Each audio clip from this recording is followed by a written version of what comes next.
Well, hello. Thank you. Hiya. You to join us. Sorry I'm late. Not a problem, not a problem. Well, you got all the world's press that we're keeping waiting. Who we got here? Is Jimmy here? Hiya. Hiya, Jimmy. Hiya. Okay. We've had a few questions sent in. As we know, very exciting. Chumpshire announced its squad for the first match and last match of the season. Quite a strong squad, I think. Few questions have been sent in on that, I think. So we'll just get straight to it. Yeah. Okay, let's have a look. So initially, just round the room, how are we feeling about the first game? Any emotion, any nerves, any excitement? Well, I tell you what, Steve. I mean, we're feeling great. 2 nets. Good kind of pre-season up to the game. But you're absolutely right. When ball in hand or batting, there'll be some nerves out there. There will be some nerves out there. I've not played in 6 months since we were last out there. There'll be nerves, but I think I speak for the team when I say we're just raring to go. Do you know what? I'll come in there, Jim, because you're right. Some of us have had 3 nets, but still, there'll be nerves. But if you're not nervous, you're not doing it right. If you go out there, Who said that? Who said that? Who said that? You're not doing it right. No, right. So there'll be nervous energy, but there'll be energy, and I think that's what's going to count. Yeah, I mean, just to echo what the lads said just then, that we're all raring to go, but I think sometimes you've got to keep a perspective on things and remember that some things are just bigger than cricket, even cricket, and just glad that we're all safe and healthy at these times. Yeah. Couldn't put it better myself. Yeah. Worst things I could see, all that. Now back to the cricket. Starving. Yeah. But yeah, we are here for cricket, and I think it's important for us to reflect on the team that we've picked, on the squad, obviously. Good, strong squad, good strength in depth there. Won't make a decision until we've had a look at the pitch. I think it's really important that horses for courses, we've got a lot of different strengths, different talents within the squad. So make sure that we're picking for the conditions. But yeah, some good performances in practice. Some that we've not had as much of a look at as perhaps we'd have liked, but we've heard good things. We've got to on the day. Really, I'm getting a text through from Tim in Ruislip. Tim has just said, just referring to some of the newer names on the team sheet. What do you say to the people that say, in terms of your team and in terms of like a team cohesion, that you're not ready for this game on Saturday? How do you respond to that, Steve? Well, it's bollocks. We've been preparing for this. Pardon my French, but it's bollocks. We've been preparing for this all summer. This fixture's been in the diary since before the pandemic, and obviously we've been frustrated, but for understandable reasons. But now we're ready and raring to go, and we've been recruiting hard. Put a lot of effort into that, and I think those that are questioning our team spirit weren't there at the last practice. I mean, it really was. So It was an energy. So it was crackling. I thought we were going to burst into flames at times. It was that spark, just incredible. So obviously tough opponents, bit more seasoned in terms of the match practice they've had. But sometimes going in fresh really helps. We don't have that baggage from a long, hard season. So I think we've got many reasons to be positive. And what about the decisions that are going to be made? When you're looking at the pitch and just before the toss, there's 15, 16 good cricketers there. What sort of things are going to be going through your mind in terms of who's going to make that 11? Look, we approach it as a team, as we do with all things. And I think it's really important that, everyone understands the pressure that we're under and what we're looking to achieve here. And we're all bought into that. So, of course, there'll be disappointment. A couple of names will miss out on the 11. There's still plenty of opportunities for them to be involved in the game. You need a couple of sub-fielders, 40 overs, could be quite a long stint in the field. All that. So there'll be plenty of opportunities for them. But look, I think that's why, to come back, and at risk of repeating myself, that's where the team spirit is so crucial. Because we've got that. We all know we're working towards the same goal. We're all pulling together as a team. And I think with that in mind, people will be disappointed. And I want them to be, because that shows that they care. It shows that they want to be involved, and that's what I'm looking for. But I think overall we've got a good squad here, a squad that knows what we're looking to achieve here, and there's got to be rotation. We've got there's a long hard game. One game is a long hard season, so I think we've got to make sure that everyone's bought into it, and I think we've managed to do that. And I've got no concerns that those who are left out will be back stronger. It's a nice problem to have, in charge of the selection. It's a nice problem to have, isn't it? Yeah, absolutely. We'd rather have that than the other way around in terms of bringing players on the evening of, can you come out to us? No, we've got a really strong squad here, really, really exciting. So I think we'll just go into the selection confident that whoever we pick is going to go out there and give a really good account of themselves. And at the end of the day, that's all we can ask. Just to piggyback off the back of that question, got a quick email in from a certain William T in Esher. He wants to know whether the big names that have obviously been left out of the squad list, whether they have the opportunity to come in later in the season, and also what is the team going to say to the critics without naming names? What is the team going to say to the critics when they say why these big names left off that team sheet? I'll open that up on the floor. So good to hear any and all thoughts on that. I'm not going to lie, Angus. It was a big shock when some of those big names, didn't show up, weren't at nets, weren't getting involved, weren't as eager to get back into, the team setup as others. And, if you'd asked me at the start of the season, I might have been concerned that some big names were missing out there. But, having been at the nets, having been in and amongst the team that we've got, we're not thinking about the people out there. We're thinking about the energy that we've got there, both in terms of with ball in hand and when we're at the crease, when we're in and around it. It won't be even in the back of our minds come Saturday when the umpire's flicking that coin and the season kicks off. I think I speak for the team there as well. Yeah, I couldn't agree more, Jim, to be honest. And big practical question for me. Missed out on 2 nets, probably don't have the fitness there, do they? Haven't seen much Strava going on. Probably don't have the fitness to see off 80 overs on a Saturday afternoon, South East London. Can't hack it if you ask me. So good riddance. I think I agree with your points, Angus and Jim. I'll say my door's never closed. I'm not going to throw baby out of the bathwater. If someone wants to come back and show me that they deserve a place in this side, then I'm all ears. Never turn anyone away. If they've got the desire, they've got the ability, they've got the right attitude, then of course they can come back. But for this fixture, big fixture, we've got to go with who we've seen week in, week out, and those that have got that commitment. And I think that's all we can do. So keep battling if you're not in the squad. But they understand that. As I said, it's a great team spirit, and I think people understand this is the way that sport at this level works. There we go.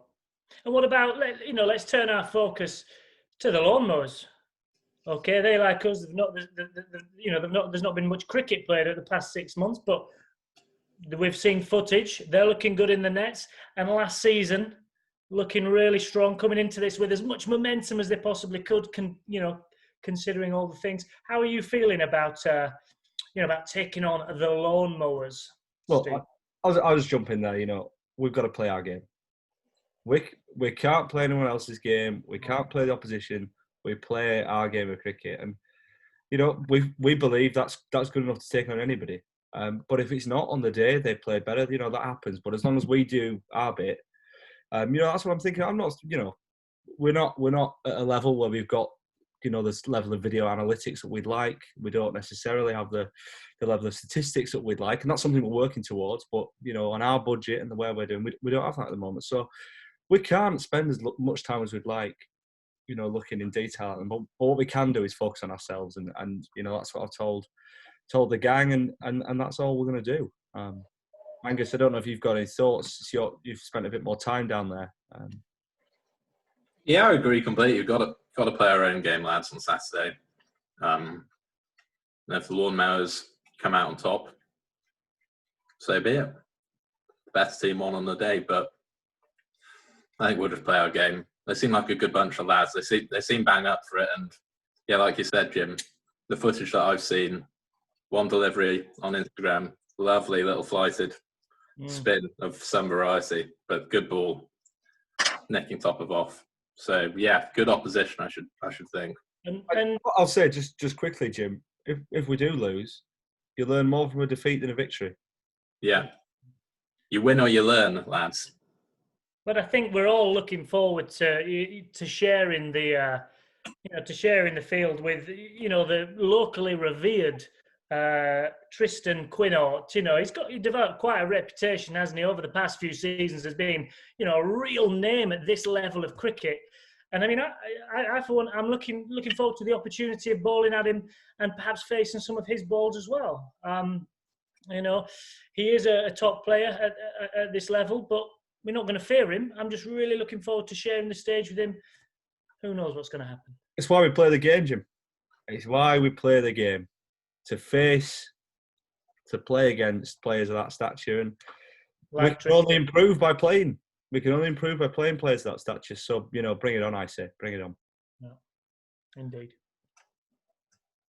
Okay, a couple of questions, a bit more light-hearted, I think. We've been quite serious. So, a couple of questions about the tea and refreshments. In the age of coronavirus, obviously, the team is bringing their own. Have you had any thoughts about what might be on the menu from Chumpshire?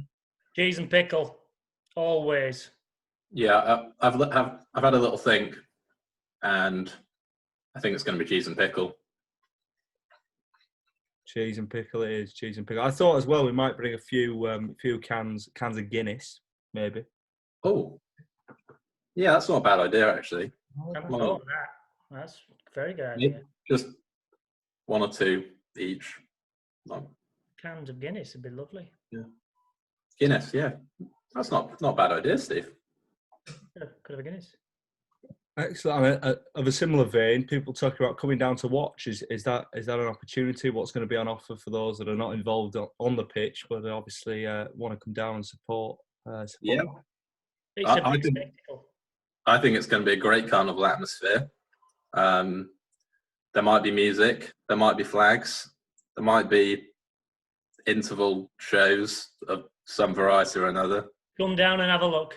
I think it's worth a look. To anybody on the fence, it's worth a look. It might be a bit sunny as well. Might also be a bit cloudy, but in groups of 6 or less, come and have a look. Well, the thing is, round the edge of an outfield, I think you could cram in a lot of groups of 6, maybe even 60,000. I think it should be all right. And they're the sort of numbers we are expecting. It's a huge fixture in this part of the world, and after so long away, we know people are ready to get a bit of quality cricket in. There's stuff going on, you can watch it on the telly, but real high quality, proper English village cricket. That's what we're all about, and that's what you'll see on Saturday. Just a mention of television there. Nice little segue into a question from Rob in Chelmsford I've got here. He's wondering if the game's going to be live streamed. Well, certainly we are in contact, in close contact with our head of broadcast, who is looking into this. The hope is that it can be live streamed on the YouTube. Something that we're looking into, we're cricket men, we're not technology men, so we're looking into that, and hopefully we can do that, because we know we've got a lot of fans around the world as well, fans that can't be here, especially in the current time. So that's something we're looking into. I think hit the like button, hit the subscribe button beneath this, and you'll be notified if there are any opportunities to live stream, and of course Twitter, Instagram. You can keep up to date with everything Chumpshire. So, plenty of opportunities to get involved. Fantastic. Just looking ahead, lads, there's been rumours about some interest from overseas, getting in an overseas player. Do you think that's something a club would be interested in? Perhaps not this season, but going into the next season? Well, it's no surprise that a club like ours has attracted that degree of speculation. We're good cricketers. We're good cricketers. I don't know if you want to echo that, Steve, but it's no surprise that that level of speculation is coming around. You know, there's a buzz around this fixture. We're good cricketers. We are good cricketers. Certainly, on the last net showing, I would say we were good at cricket. Good cricketers. Mm. I mean, there's no more questions unless you've had anything through, lads. Nothing from me. I've just got. Hold on a second. Hold your horses, slow down. Hang on. Slow down. One Drop from, anchor. it's from Paul of Idle, and he said he's one for Stephen Angus. 6 balls. You've got Shoaib Akhtar or Brett Lee. Who would you rather face and why? Shoaib Akhtar. He's going to bowl some dross. He's going to bowl it fucking quick, but there's going to be some dross in there as well. There'll be a bad ball. So Akhtar for Angus. Shoaib Akhtar or Angus. Shoaib Akhtar for me as well. Brett Lee, I mean, as quick as he was, and he were quick. He also had the accuracy, and you know, a lot of people ask that question. Shoaib Akhtar, fabulous bowler. Don't get me wrong, but gun to my head, I think I'd rather face him. But I'd rather face both of them than some of what's coming on Saturday. That's all I'll say.